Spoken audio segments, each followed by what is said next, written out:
નમસ્કાર અને સ્વાગત છે. આજે આપણે વિજ્ઞાનના એક એવા ટોપિક પર વાત કરવાના છીએ જે આપણે રોજિંદા જીવનમાં જોઈએ જ છીએ. હા, હું વાત કરી રહી છું કાટ લાગવાની સમસ્યા વિશે. તો આજે આપણે શું શું સમજવાના છીએ, ચાલો ફટાફટ જોઈ લઈએ. આપણે જાણીશું કે કાટ એટલે શું, એ લાગે છે કેમ, અને પછી એને રોકવાની કેટલીક સાદી અને કેટલીક એકદમ વૈજ્ઞાનિક રીતો પણ જોઈશું. છેલ્લે આ બધી રીતો પાછળનો એક જ મંત્ર પણ સમજીશું.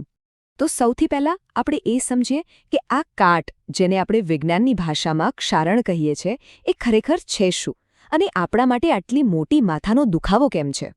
1 મિનિટ માટે વિચારો. આપણી સાયકલ હોય કે પછી ઘરનો પેલો મોટો ગેટ, એને કાટ લાગતો બચાવવા આપણે શું નથી કરતા. આ એક એવી સમસ્યા છે જેનો સામનો આપણે લગભગ બધા જ કરીએ છીએ, ખરું ને? હવે આવે છે સૌથી મજેદાર વાત. તમને ખબર છે, લોખંડને કાટ લગાડવા પાછળ કોઈ એક નહીં પણ 2 મોટા દુશ્મન છે. ચાલો આજે આપણે આ 2 દુશ્મનોની જાસૂસી કરીએ. જુઓ, આ છે આખી રમત. લોખંડને કાટ ત્યારે જ લાગે જ્યારે એના દુશ્મન નંબર 1 એટલે કે હવામાંનો ઓક્સિજન અને દુશ્મન નંબર 2 એટલે કે પાણીનો ભેજ, આ બંને એક સાથે હુમલો કરે. જો આમાંથી એક પણ ગાયબ હોય તો આપણું લોખંડ એકદમ સેફ છે. બસ આટલું જ યાદ રાખવાનું છે. ઓકે, તો હવે દુશ્મનોની ઓળખ થઈ ગઈ છે. હવે સવાલ એ છે કે એમને રોકવા કઈ રીતે. ચાલો કેટલીક એકદમ સિમ્પલ પણ સુપર ઇફેક્ટિવ રીતો જોઈએ. મને ખાતરી છે કે આમાંથી અમુક તો આપણે બધા ઘરે વાપરતા જ હોઈશું. પહેલું છે રંગ કરવો. આ તો બધાને ખબર જ છે. રંગ લગાવીએ એટલે શું થાય? લોખંડ ઉપર એક દિવાલ જેવું લેયર બની જાય. એ જ રીતે તેલ કે ગ્રીસ લગાવીએ તો એ પણ એક પાતળી ફિલ્મ બનાવી દે. બસ આ દિવાલ કે ફિલ્મ પેલી હવા અને ભેજવાળી દુશ્મન જોડીને લોખંડ સુધી પહોંચવા જ નથી દેતી. એકદમ સિમ્પલ. હવે આ તો થયા ઘરેલું ઉપચાર. પણ જ્યારે આપણે લાંબા સમયનું અને એકદમ મજબૂત પ્રોટેક્શન જોઈતું હોય ત્યારે વિજ્ઞાન કામે લાગે છે. ચાલો જોઈએ કે વિજ્ઞાન પાસે આના માટે કેવા જાદુઈ ઉપાયો છે. આમાંથી એક બહુ જ પ્રખ્યાત ટેકનિક છે ગેલ્વેનાઇઝિંગ. આમાં શું થાય છે ખબર છે?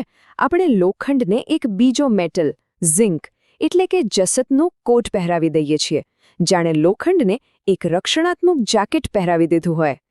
અને આ ઝિંકનો કોટ કોઈ સામાન્ય કોટ નથી, એ એક સાચો બોડીગાર્ડ છે. ઝિંક છે ને એ લોખંડ કરતાં વધારે રિએક્ટિવ છે. એટલે જો કોઈ ખતરો આવે તો ઝિંક કહેશે પહેલાં હું. એ પોતે ખવાઈ જશે, પોતાનું બલિદાન આપી દેશે, પણ નીચે રહેલા લોખંડને બચાવી લેશે. ભલે ને એના પર કોઈ લીટો કેમ ન પડી જાય. આવી જ બીજી પણ પદ્ધતિઓ છે. જેમ કે આપણા બાથરૂમમાં જે ચળકતા નળ હોય છે ને, એના પર હોય છે ક્રોમ પ્લેટિંગ.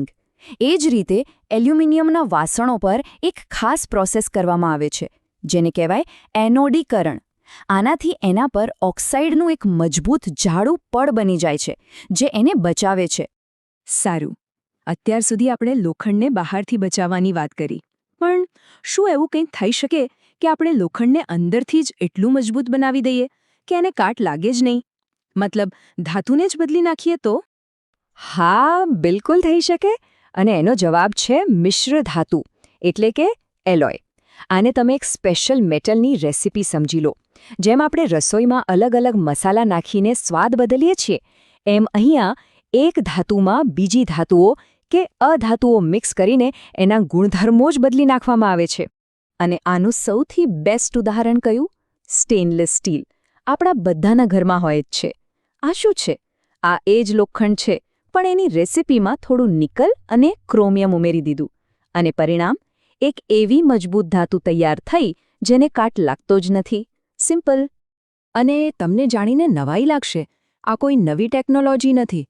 દિલ્હીમાં જે લોહસ્તંભ છે ને, એ 1600 કરતાં પણ વધારે વર્ષોથી વરસાદ, તડકો બધું સહન કરીને ઊભો છે અને એને જરા પણ કાટ નથી લાગ્યો. વિચાર તો કરો, એ જમાનામાં આપણું ધાતુ વિજ્ઞાન કેટલું આગળ હતું. તો આપણે આટલી બધી રીતો જોઈ. રંગ લગાવ્યો, ગ્રીસ લગાવ્યું, ઝિંકનો કોટ પહેરાવ્યો અને છેલ્લે ધાતુ જ બદલી નાખી. ભલે આ બધી રીતો અલગ અલગ દેખાય, પણ આ બધાની પાછળનો હેતુ, એનો મંત્ર એક જ છે. અને એ મંત્ર શું છે? બસ એક જ. કોઈ પણ રીતે ધાતુનો સંપર્ક એના 2 દુશ્મનો, હવા અને ભેજથી તોડી નાખવાનો. બસ પછી ભલે સંપર્ક તોડવા માટે આપણે રંગની દિવાલ બનાવીએ, ઝિંકનો બોડીગાર્ડ ઊભો રાખીએ કે પછી ધાતુને જ સુપરહીરો બનાવી દઈએ, ધ્યેય એક જ છે.